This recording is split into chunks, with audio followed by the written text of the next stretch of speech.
E hoje temos uma presença muito especial aqui conosco, nos honra muito com a sua presença, a presidente da Associação dos Magistrados de Rondônia, e é com ela que nós vamos para o nosso Hora do Povo.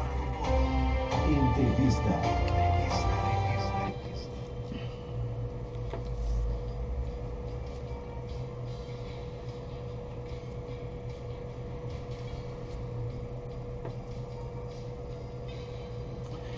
Antes de começar a entrevista com a doutora Ilma, eu quero fazer aqui alguns registros, porque assim que eu coloquei o card com a chamada da tua entrevista, algumas pessoas comentaram. O doutor Clênio Amorim disse assim: doutora Ilma Tourinho, juíza competente que representa muito bem a magistratura rondoniense. A Maria Rosa, nossa ouvinte, disse assim: parabéns, só convidados de peso. Doutora Ilma Tourinho é uma pessoa que merece ser entrevistada pela Hora do Povo. Obrigado, Maria Rosa.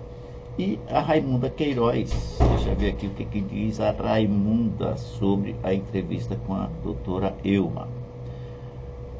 A Raimunda diz que essa é forte. E ela é forte mesmo.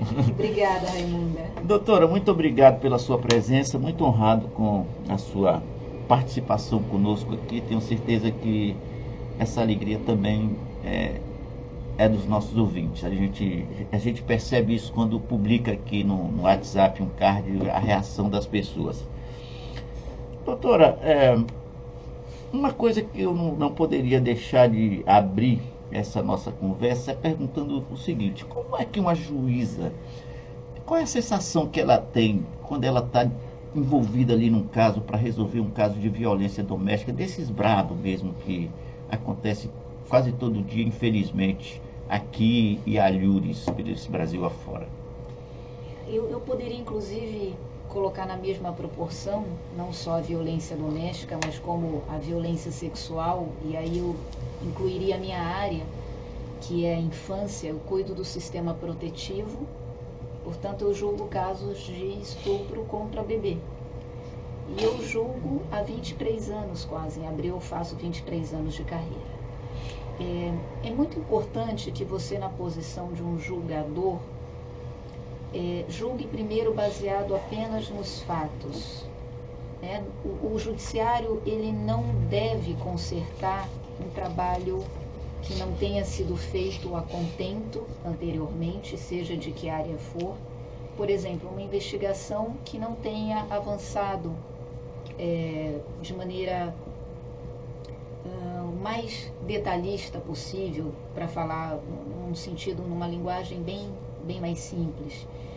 Se não há provas contra alguém, ainda que ele tenha sido denunciado, é um dever do juiz absolver, ainda que isso seja, por exemplo, impopular junto à sociedade. Não dá para condenar alguém só com base em indícios, né, doutora? Os indícios, ainda na doutrina, a gente estuda que indícios veementes são passíveis de condenação. Então, por exemplo, não há uma testemunha que viu uma pessoa matar outra, mas essa pessoa foi vista ao lado do corpo, com uma arma no chão, o sangue se esvaindo do corpo. Além disso, tem outros elementos, por exemplo, alguém que viu essa pessoa ameaçando, alguém que ouviu ela dizendo que ia sair de casa para se acertar com aquele terceiro. Isso são indícios e provas, nesse sentido mais amplo, de que permite que o juiz possa condenar. Mas um juiz não deve ser justiceiro. Claro que o juiz, ele é preocupado com o clamor da sociedade.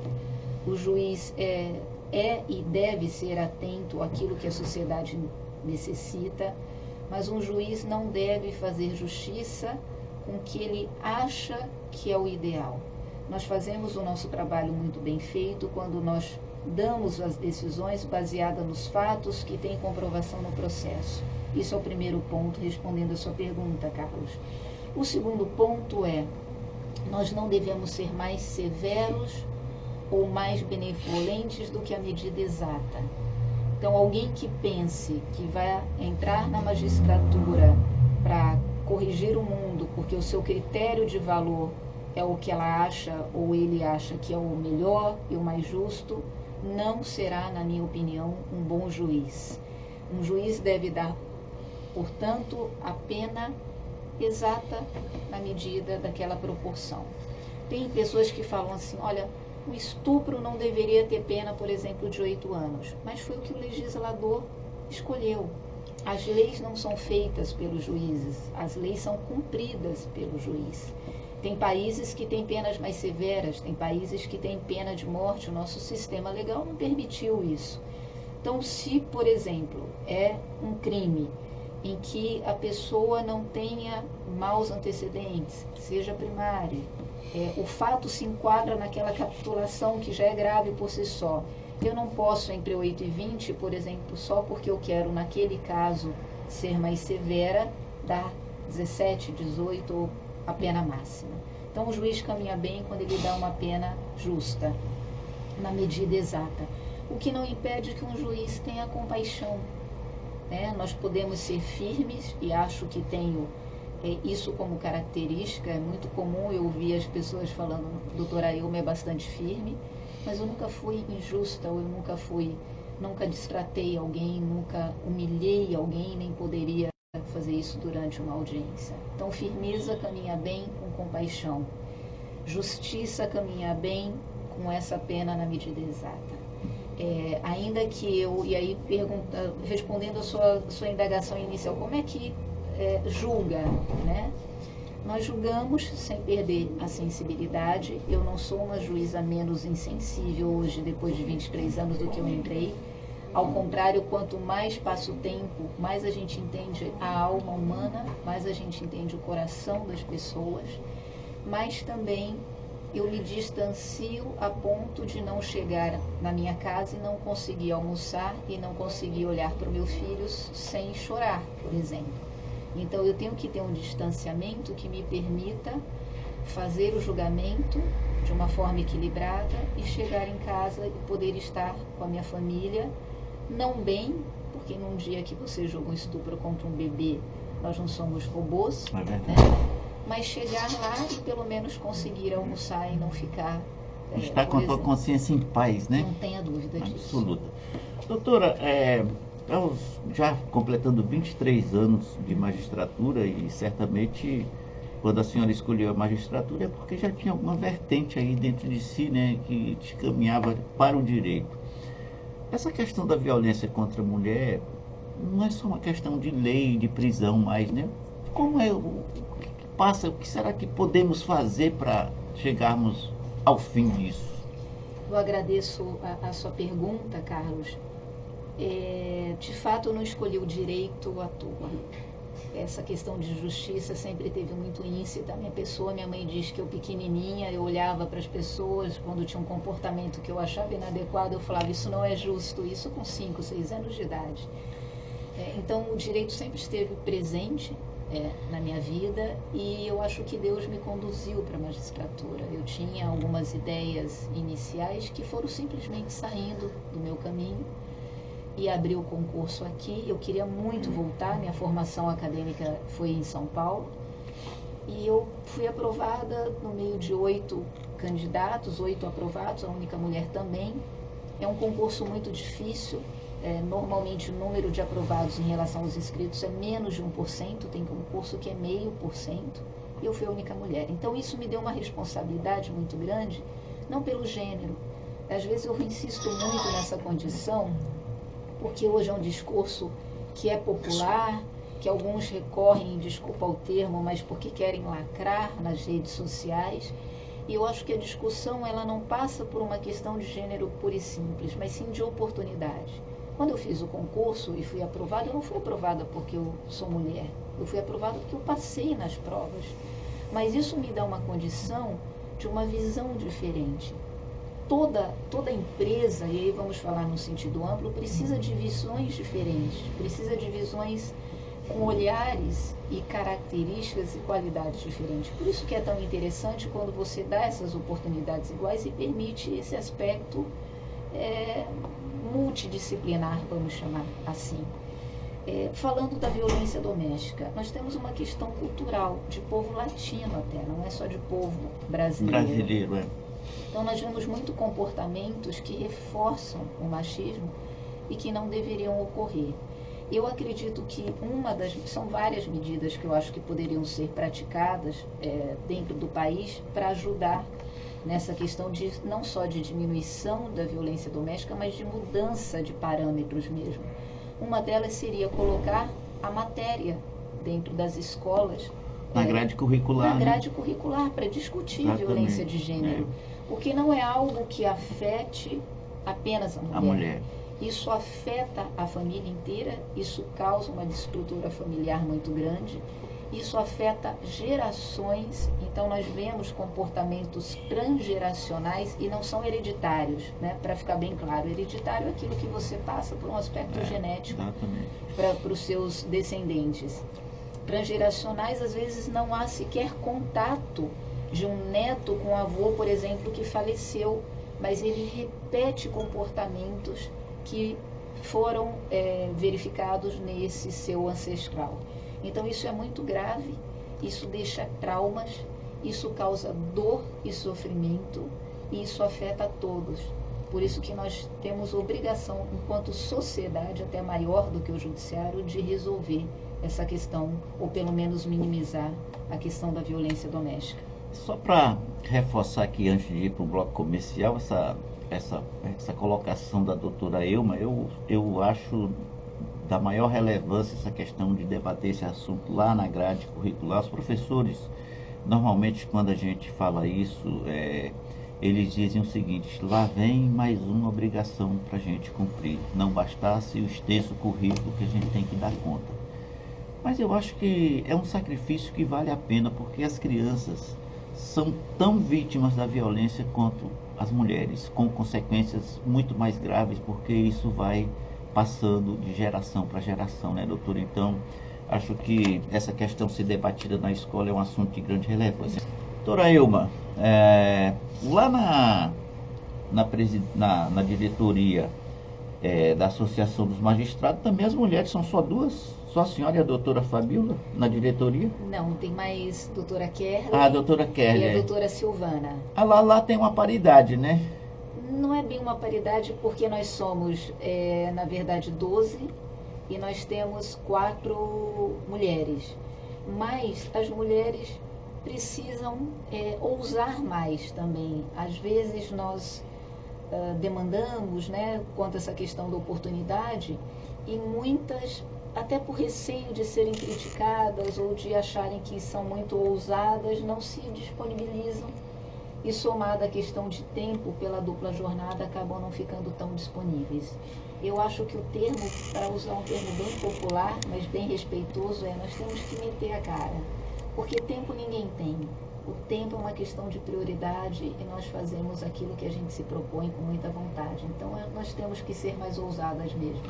Pois aqui no tribunal também, o nosso judiciário que completa 40 anos esse ano, né? E eu, graças a Deus, eu sempre digo assim que eu sou um Thor, né? Como diz um amigo meu, uma testemunha ocular da história, porque em 82 eu começava no jornalismo aqui e acompanhei, na verdade, toda essa transformação, a criação do tribunal, a nomeação dos primeiros desembargadores, os primeiros concursos.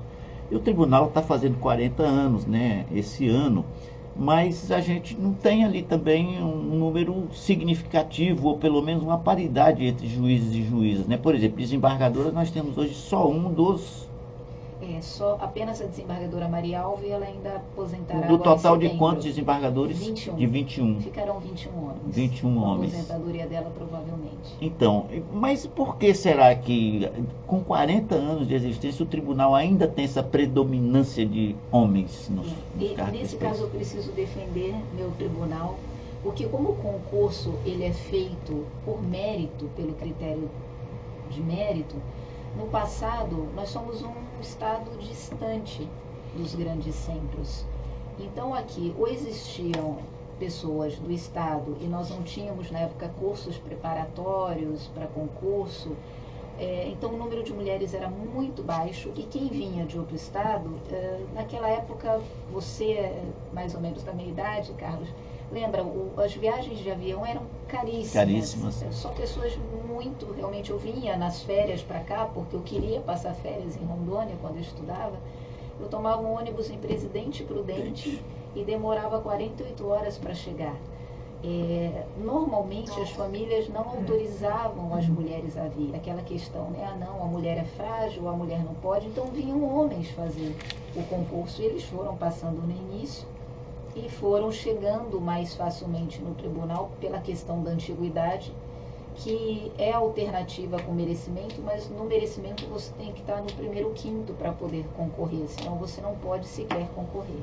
No futuro nós teremos paridade, porque nos concursos, nos últimos concursos, nós, aliás, tivemos mais mulheres do que homens aprovados. Então, no futuro que eu espero que seja bem próximo, essa paridade existirá. Muito bem, doutora Elma. Doutora Elma, qual é o seu conceito sobre essa nova modalidade de justiça que vem sendo implementada no Brasil há alguns anos, chamada de arbitragem? Arbitragem é a resolução de uma causa sem necessariamente ela chegar ao judiciário, né? Mas eu acho que me parece que o judiciário tem que homologar isso depois. Qual é a sua opinião, doutora, a respeito disso? E o que a senhora pode nos trazer de mais luz sobre essa questão da arbitragem? Perfeito. A arbitragem ela funciona de maneira diferente em vários países, né? A arbitragem ela funciona bem quando nós evitamos que haja uma sobrecarga do judiciário. O Brasil é o país que mais tem demanda no mundo. Aliás, o Brasil tem o maior número de advogados do mundo. Se você juntar todas as nações democráticas e somar o número de advogados, ainda é inferior que o número do Brasil. E o brasileiro, às vezes, ele reclama da demora no julgamento, e aí eu, de novo, preciso fazer uma defesa do judiciário. Por quê? Porque nós temos demora em tese por dois motivos. Ou porque a legislação o determina. Por exemplo, alguém condenado, ele tem direito a um recurso. E ele pode, com seu recurso, chegar até o Supremo Tribunal Federal. Isso pode demorar 20 a 30 anos. Então, se nós tivéssemos uma legislação que dissesse, olha, julgado em primeira instância acabou, nós teríamos processos mais céleres. Esse é o primeiro motivo. O segundo motivo é que permite que o Estado em sentido amplo, União, Estado e município, também recorra de maneira, tem reexame necessário, por exemplo, indefinidamente. Aliás, só para fazer um adendo aqui, esses entes aqui que a doutora Elma citou, município, Estado e União, normalmente são os maiores clientes do Poder Judiciário. Exatamente. Né? Você está andando aqui na Pinheiro Machado, tem um buraco, sua moto cai no buraco, danifica a moto, entorta uma roda, você se lesiona, fica afastado do trabalho muito tempo, tem que mover primeiro uma ação, quando poderia no âmbito administrativo, a semelhança do que existe em outros países, já resolver isso antes de um processo, e quando você ganha, ainda tem que esperar esse grau de recurso, etc., e dependendo do valor, ainda entra no precatórios, que é uma fila enorme. Então, o Estado estando errado, você tem que aguardar, e aguardar por muito tempo. Infelizmente é um sistema. E o terceiro motivo, existe uma cultura do litígio que se demanda, às vezes, por qualquer motivo.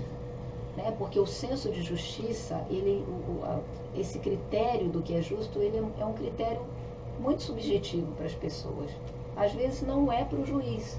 O juiz tem uma classificação muito mais objetiva, de acordo com a lei, né? Claro, porque segue as leis, mas para a pessoa que se sente injustiçada, ela entende que deve demandar. E isso nos coloca numa posição de ter 80 milhões de processos no país. Eu tenho quase um processo a cada 2 habitantes. É impossível gerir isso. É muita coisa, né? É absurdo. Nós temos 18 mil juízes. 18 mil. Nós temos quase o número de advogados de Rondônia igual ao número de juízes no país. Salvo engano, a OAB está com cerca de 12 mil advogados. Nós temos 18 mil no país inteiro. Para todas as justiças, justiça estadual, justiça federal, trabalhista, eleitoral, militar. Então, não é só justiça comum, não, esses 18 mil? Todos. Poxa, achei que era só justiça comum. Então o número é menor ainda, né? Porque essas outras são justiça mais especializada, claro. Né?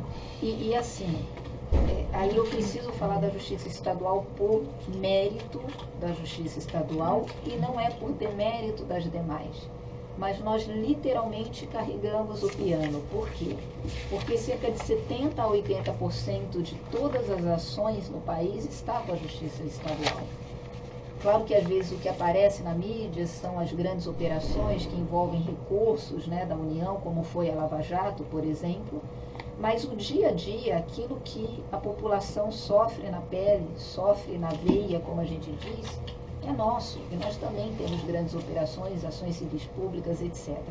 Então, o dano moral, o direito de família, a investigação de paternidade, a adoção, tudo isso é nosso, cerca de 70% a 80%. Os 8 mil para cuidar de 80 milhões, faça as contas. É muita coisa. Vai ter que trabalhar muito. Tem que trabalhar muito fora de horário. É verdade. Doutora Elma, tenho aqui a manifestação aqui da Gigliane, da Casa Roseta, dizendo: doutora Elma é uma importante doadora e parceira da Casa Roseta. Então, um abraço para a Gigliane, ela cumprimentando aí a doutora Elma. São 12 horas e 44 minutos, eu vou deixar uma pergunta incômoda aqui para a doutora Elma responder para a gente na volta do comercial. Decisão judicial como aquela do ex-ministro Marco Aurélio Melo, que colocou na rua um traficante perigoso chamado André do Rap, incomoda a magistratura de forma geral nesse nosso Brasil? Uma das perguntas que eu fiz aqui foi o Lúcio quem mandou. Doutor, eu deixei para a senhora a pergunta sobre aquela decisão do ex-ministro, hoje já aposentado, Marco Aurélio Melo, que soltou um dos traficantes mais perigosos do Brasil. É claro que ele colocou ali algumas cautelas que ele deveria cumprir, mas o homem desapareceu. Isso incomoda a magistratura, os juízes de primeira instância, que aliás eu preciso dizer aqui do meu respeito pelos juízes. Os de Rondônia, a Justiça de Rondônia tem 40 anos, eu acompanho, eu estava vendo aqui os nomes aqui dos primeiros desembargadores, com exceção do Dr. Fuad Darwish Zacarias, que eu conheço muito de nome, escrevi um livro falando sobre a trajetória da advocacia em Rondônia e pesquisei muito sobre ele. Os outros, eu convivi como repórter com quase todos. O desembargador César Soares Montenegro, que é uma figura emblemática na Justiça de Rondônia, né? O fórum aqui central leva inclusive o nome dele. O doutor José Clemenceau Pedrosa Maia, me parece que era um paraibano, né? Eu sei que ele era um nordestino, uma figuraça. Eu fiz muita matéria com ele. Doutor Darcy Ribeiro, que depois se aposentou, me parece que voltou para São Paulo. Doutor Aldo Alberto Castanheiro, um membro do Ministério Público, depois, né, virou desembargador, uma figura também demais conhecida aqui.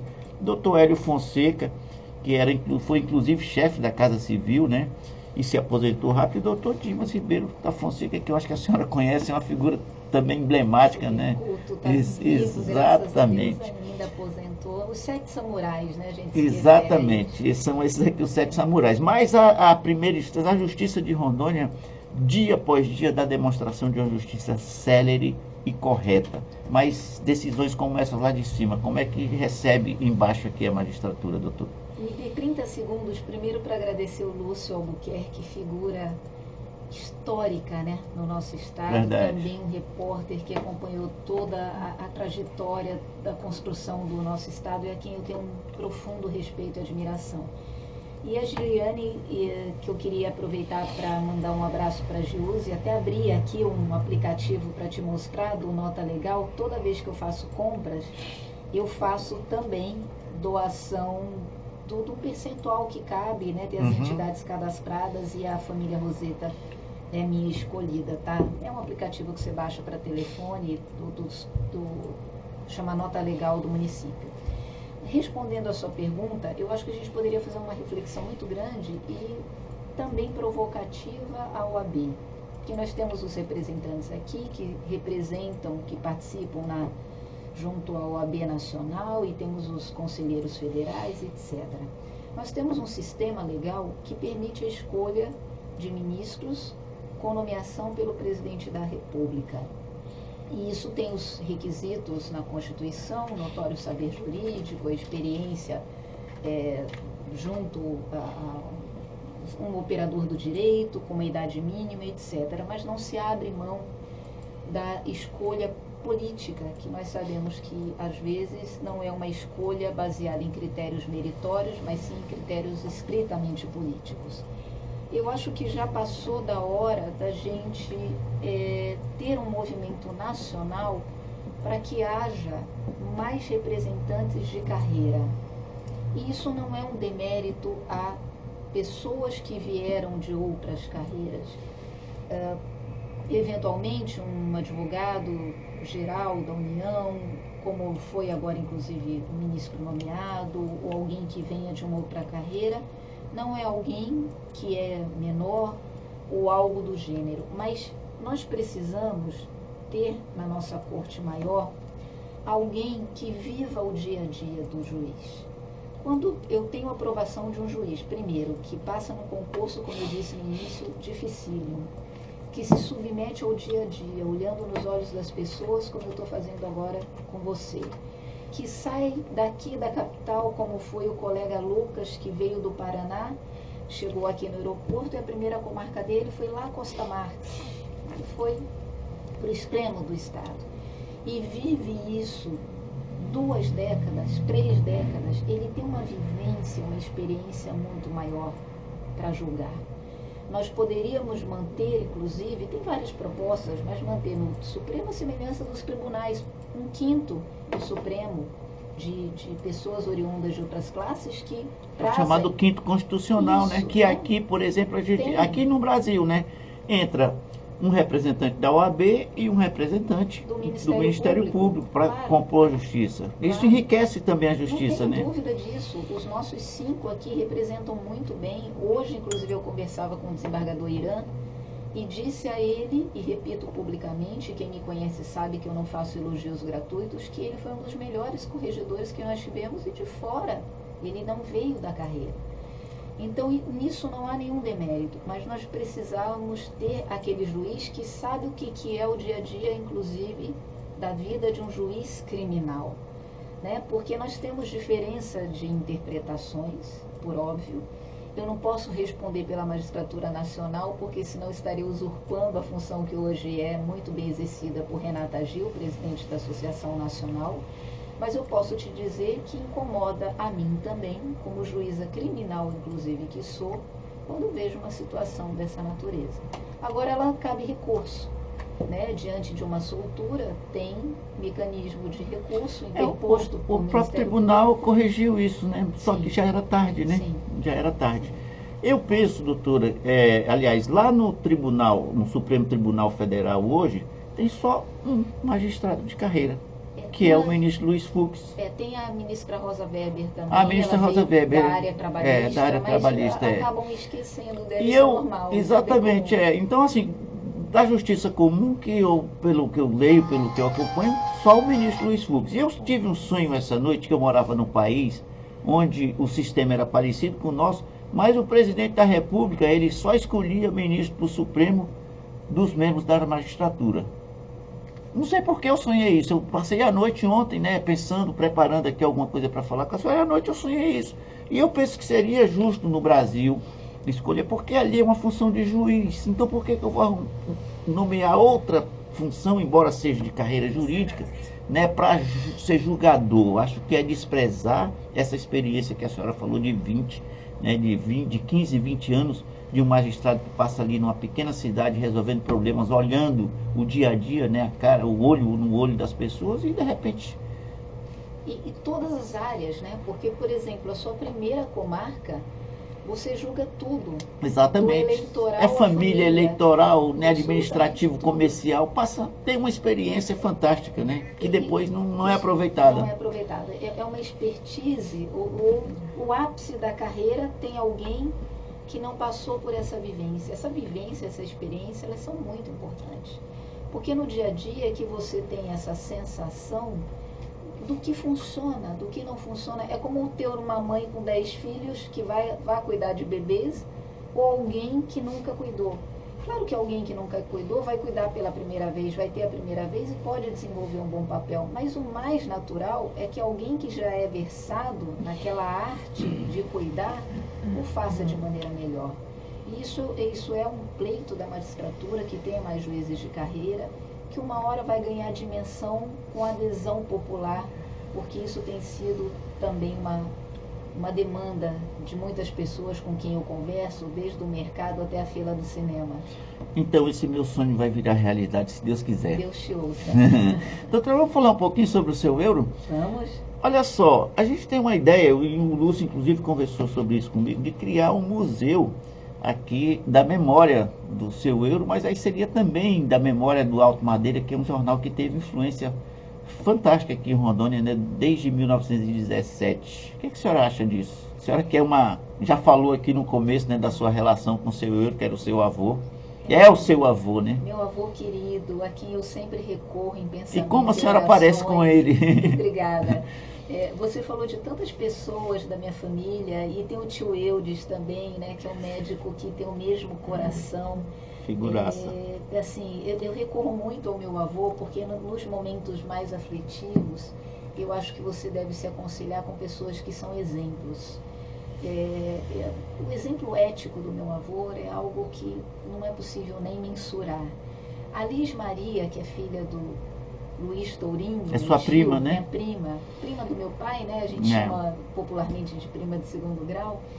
Ela está cuidando dessa parte do acervo. Aquela área grande onde funcionava o jornal foi vendida, e tem uma parte também ainda do terreno que nós vamos conversar bastante do Poderia que fazer. ser lá nesse museu, né? A ideia pode ser um museu, a ideia pode ser uma fundação, enfim, eu acho que isso os mais velhos discutirão, e nós, os mais novos, temos no máximo que dar uma sugestãozinha, mas nos reduzir ao nosso espaço pequeno. E ajudar, né? Ajudar para não querer mandar mais do que os mais velhos. Eu respeito Exato. muito a hierarquia de quem chegou antes de mim. Eu te peço aqui, te agradeço imensamente por essa conversa, por esse encontro. Espero que tenhamos outros e que tenhamos coisas boas para trazer aqui para os nossos ouvintes, para o nosso público. Fique à vontade para suas despedidas, doutora. No começo você falou das crianças que iriam abraçar os amigos. Nós temos que ter um olhar muito cuidadoso com elas, porque muitas crianças e muitos adolescentes entraram em processos depressivos, porque o contato humano ele é necessário. Muito. E a gente sempre acha que só os adultos estão padecendo, as crianças e os adolescentes estão padecendo bastante. Como o abraço cura a alma, como o abraço faz falta. Eu quase abracei você, mas aí é verdade, quando eu cheguei, assim, a questão racional parece que pula à nossa frente, né? Verdade. Porque eu queria que você se sentisse abraçado pela família Tourinho, não Muito obrigado. só Mas eu me senti. pela neta do seu grande amigo Euro Tourinho. Eu acho que a gente tem que esse ano buscar muita conformação, muita conciliação. Eu estou cansada de ver um país dividido, um país polarizado. Nós pouco convencemos as pessoas, e tem eu vejo nos grupos, seja de onde for, de condomínio, às vezes até de família, pessoas brigando e criando inimizades por questões que às vezes não valem a pena. Nós devemos respeitar a opinião dos outros, nós devemos ter tolerância com a liberdade das pessoas. A liberdade é fundamental, Carlos. E nós devemos ser elemento de paz. Se a gente não puder contribuir para a harmonia, a gente deve pelo menos silenciar, eu acho, para evitar discórdias maiores. A gente já está padecendo no momento que é mundial da pandemia, e nós não devemos ser elementos desagregadores. Então eu espero que a gente tenha o melhor ano das nossas vidas, que a gente possa desenvolver um sentimento ainda maior, mais cristão, mais solidário com as pessoas, possa desenvolver empatia, possa desenvolver mais amor ao próximo, porque senão nada disso, nenhuma função, por mais importante que seja, perde relevância. É isso. Um beijo no coração de cada um que está nos ouvindo, em especial a quem está no interior, que eu tenho ido muito pouco, mas Cacoal, Espigão, Jaru, que eu passei, eu guardo grandes amigos, diletas pessoas no coração, e eu espero revê-los em breve. Fiquem com Deus. Obrigado, doutora, e eu confesso que encerro o programa emocionado com as palavras da doutora em relação às nossas crianças e à nossa liberdade num momento tão crucial.